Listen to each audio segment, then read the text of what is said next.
Hello दोस्तों, नमस्कार। आज हम बात करने वाले हैं वृद्धा पेंशन के बारे में।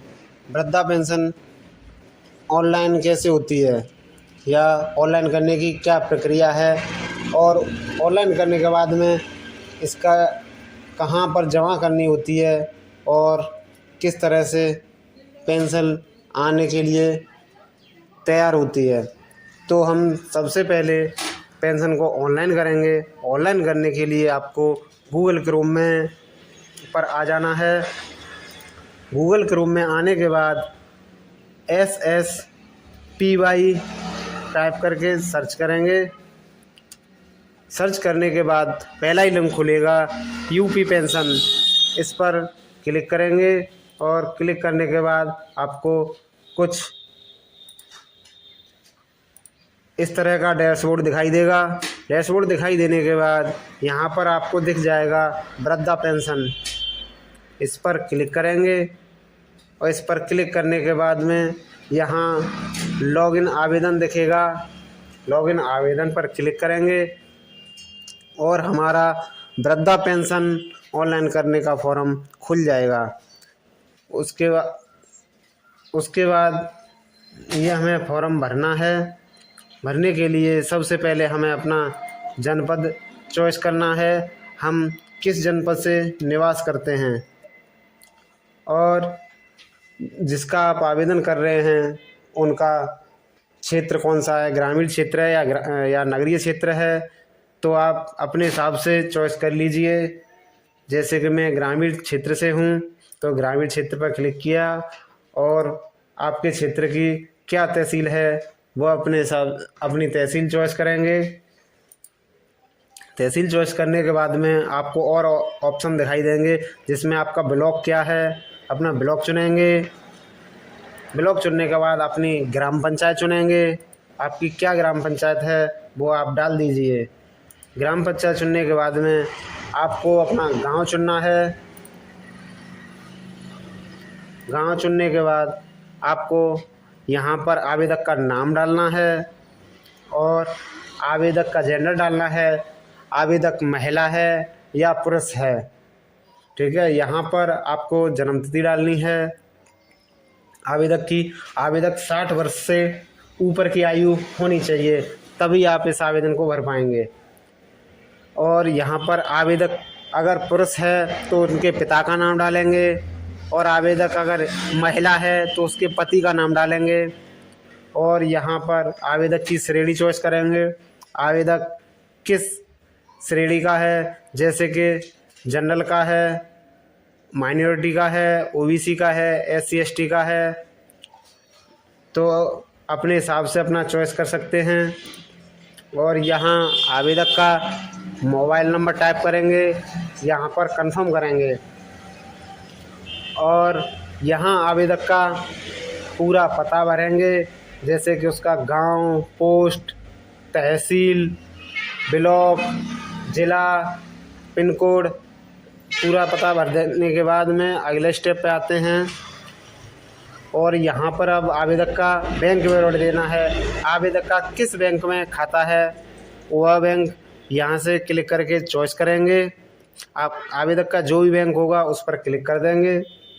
क्लिक करने के बाद में यहाँ पर बैंक शाखा का नाम चॉइस करेंगे। आपके क्षेत्र में आपका किस बैंक में खाता है, तो जो भी क्षेत्र होगा वहाँ सारी बैंकें आएंगी।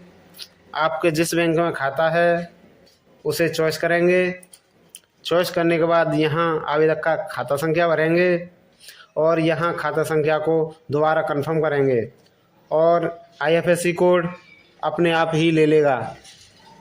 लेने के बाद में यहाँ पर आय का विवरण देना है, जो आपका तहसील द्वारा आय प्रमाण पत्र जारी हुआ है आवेदक का, उसका विवरण भरेंगे। तो यहाँ पहले स्टेप में आय प्रमाण पत्र का आवेदन क्रमांक भरेंगे। आवेदन क्रमांक भरने के बाद यहाँ अगले स्टेप में उसका सर्टिफिकेट क्रमांक भरेंगे, जो कि आपके आय प्रमाण पत्र पर दिए रहते हैं। और यहाँ दस्तावेज अपलोड में आवेदक का फ़ोटो अपलोड करेंगे, जो JPG फाइल में होना चाहिए और 20 KB से कम का रहना चाहिए, उसे आप अपलोड कर पाएंगे। अगर 20 KB से ज़्यादा रहता है तो आपका फाइल अपलोड नहीं होगा। फिर आप कहेंगे कि हमारा फ़ोटो तो अपलोड हो ही नहीं पा रहा है। तो आप अपना फ़ोटो का साइज़ 20 KB से कम रखना है। और यहाँ डॉक्यूमेंट अपलोड करना है।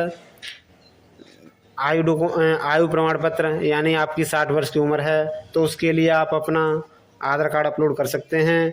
अपलोड करने के लिए ओनली PDF फाइल ही लेगा और 200 KB से कम रहनी चाहिए।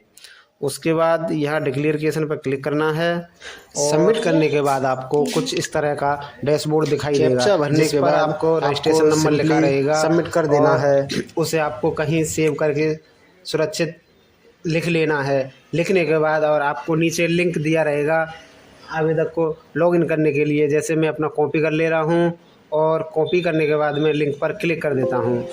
तो आपको क्लिक करने के बाद में इस तरह का इंटरफेस दिखाई देगा। आपको यहाँ पर अपना रजिस्ट्रेशन नंबर पेस्ट कर देना है और ओल्ड एज पेंशन सेलेक्ट कर लेना है। और आपने जो ऑनलाइन करते समय मोबाइल नंबर दिया था वो भर देना। सेंड OTP पर क्लिक कर देना है। आपके फ़ोन पे OTP आएगा, आपको OTP भर देना है।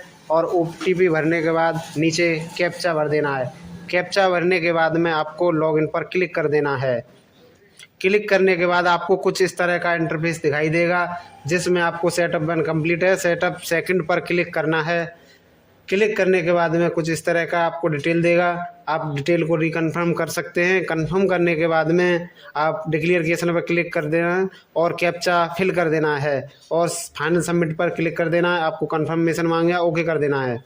ओके करने के बाद में आपको फाइनल सबमिट हो जाएगा। फाइनल सबमिट होने के बाद में आपको स्टेप 3 पर क्लिक करना है। स्टेप 3 करने के बाद में आपको आवेदक का आधार नंबर डालना है।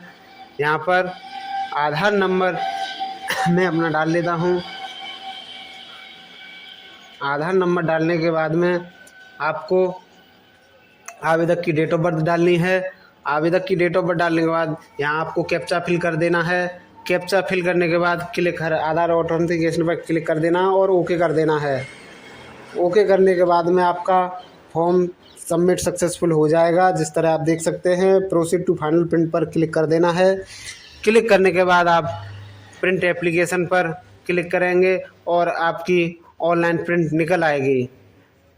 यह प्रिंट निकलने के बाद आप अपने सेक्रेटरी महोदय जी की इस पर मोहर एवं हस्ताक्षरित कराएंगे और हस्ताक्षरित कराने के बाद में आपको